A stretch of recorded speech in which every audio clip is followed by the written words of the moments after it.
Assalamualaikum warahmatullahi wabarakatuh. Saya, Adinda Cinta Laura dari kelas 92 ingin memperjelaskan tentang IPS bab 5, yaitu ancaman disintegrasi bangsa pada masa demokrasi liberal dan terpimpin. Pada kurun waktu 1950 sampai 1959 yang dikenal sebagai masa demokrasi liberal, Indonesia mengalami ancaman disintegrasi bangsa dari DI atau TII, APRA, Andi Agis, MRS, dan PRRI atau Pemesta. Pada kurun 1959 sampai 1965 yang dikenal dengan masa demokrasi terpimpin mendapatkan ancaman dari PKI dengan G30F. Namun, semua ancaman tersebut dapat diatasi dengan pemerintahan. Ancaman disintegrasi pada bangsa masa demokrasi liberal. Demokrasi liberal berlaku setelah Indonesia kembali menjadi negara kesatuan pada 17 Agustus 1950. Pada masa demokrasi liberal dalam kurun waktu 1950 sampai 1959 dapat tertuju kabinet yang sering terpilih mengisi kepemerintahan. Kabinet tersebut yaitu Kabinet Nasir, Kabinet Sudirman, Kabinet Wilopo, Kabinet Ali I, Kabinet Burhanuddin Harahap, Kabinet Ali II, dan Kabinet Juanda. 1.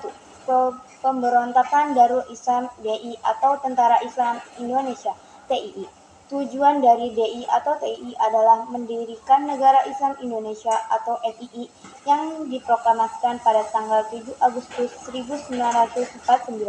Gerakan ini terdapat di beberapa daerah Indonesia, yaitu sebagai berikut. A. Jawa Barat, B. Jawa Tengah, C. Sulawesi Selatan, D. Aceh. 2.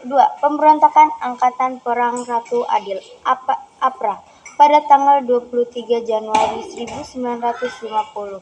Gerombolan APRA menyerang kota Bandung di bawah pimpinan Kapten Maynard Western.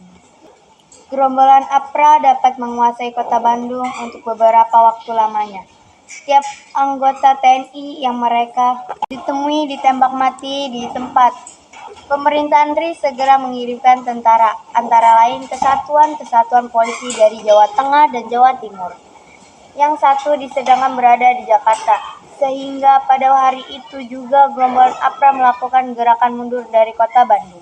3. Pemberontakan Andi Agis di Makassar. Pada tanggal 5 April 1950, pasukan Andi Agis melancarkan gerakan dengan menduduki objek-objek vital seperti lapangan terbang dan kantor telekomunikasi, menyerang pos-pos netral dan menahan penjabat 5 tentara dan Teropolium, yaitu Letnan Ahmad Yunus Mokogita. 4. Pemberontakan Republik Maluku Selatan RMS. Pada tanggal 25 April tahun 1950, Mr. Sumiokil memproklamasikan berdirinya Republik Maluku Selatan RMS. 5. Pemberontakan Pemerintahan Resolusioner Republik Indonesia PRRI atau Pemesta.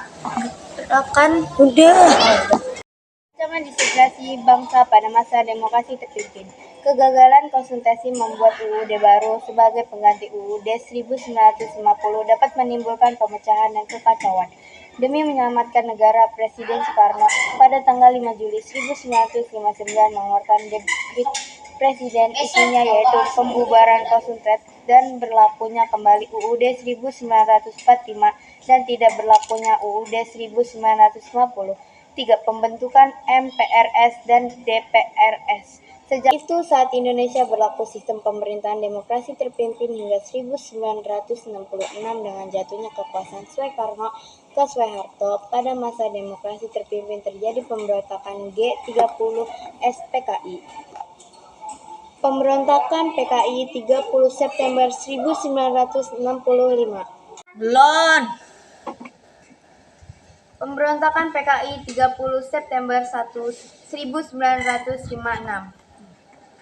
Sebagai pemimpin dari gerakan 30 September 1965, Letnan kolonel untuk mengambil suatu keputusan dan memerintahkan kepada seluruh anggota gerakan untuk siap dan mulai bergerak pada dini hari tanggal 1 Oktober 1965.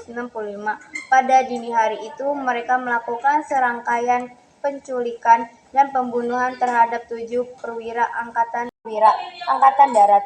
Para perwira tersebut dibawa ke lubang buaya. Mereka disiksa dan dibunuh. Para korban itu dimasukkan ke dalam sebuah sumur tua, kemudian ditimbun dengan sampah dan tanah.